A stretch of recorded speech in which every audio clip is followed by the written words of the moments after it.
In 1986, 1.5 million balloons were released in downtown Cleveland. Cleveland has now broken the Guinness Book of World Records and released over 1 million. This was meant to be a charity fundraiser and a way to put the growing city of Cleveland on the map. But instead of being remembered as an impressive spectacle, it would go down in history as a fatal disaster. The event was called Balloonfest, and it was Cleveland's way of trying to rebrand. You see, at the time, they had a pretty rough reputation, which was exemplified by its well-known nickname. City leaders wanted to prove that Cleveland wasn't a mistake, and that it was well on its way to becoming a world-class city. The previous year, Disneyland had claimed the Guinness World Record for the biggest simultaneous balloon launch. And for some reason, the city leaders thought that outdoing Disneyland was the perfect way to start cleaning up Cleveland's image. Soon after, the United Way of Cleveland developed their ambitious plan to launch nearly 1,500,000 balloons over the city. The event required 6 months of planning, including the construction of a net the size of a city block. It took thousands of volunteers hours to fill the balloons. And finally, on September 27, 1986, the day of Balloonfest arrived.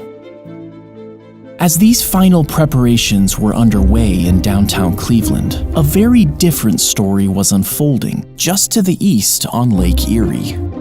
The previous night, a severe storm had rolled through the area. I do want to remind everybody in part of Ohio, we continue with that severe thunderstorm watch until 1 a.m. And about an hour before the storm, 2 men had gone out fishing. On the morning of the 27th, the day of Balloonfest, the 2 men were reported missing by their families. Their boat was found abandoned on the lake, and authorities suspected that the men had fallen overboard because of the weather. The Coast Guard immediately began a search and rescue operation. Meanwhile, in Cleveland's public square, over 100,000 people had gathered to witness the balloon launch. The organizers were pleased that last night's storm had cleared in time for the event to go forward. But as the day wore on, the weather once again took a turn for the worse. A major rainstorm was closing in, but the balloons were already filled and ready to go. Rescheduling at this point would be near impossible. So instead, they released the balloons ahead of schedule. 5, 4, 3, 2, 1. Here we go. Lift off. Amazing. And the fan is up, and there they go, John. The Guinness Book of World Records has just been broken in Cleveland. Over 1,500,000 balloons. There was no doubt about it. The launch was spectacular. We did it! It was a tremendous moment of triumph for the city of Cleveland. But unfortunately, this moment of triumph did not last long. The expectation was that the helium-filled balloons would float around for a while before eventually deflating and returning to Earth one by one. But that wasn't what happened. And the wind has just shifted just enough that the balloons are now trailing fast.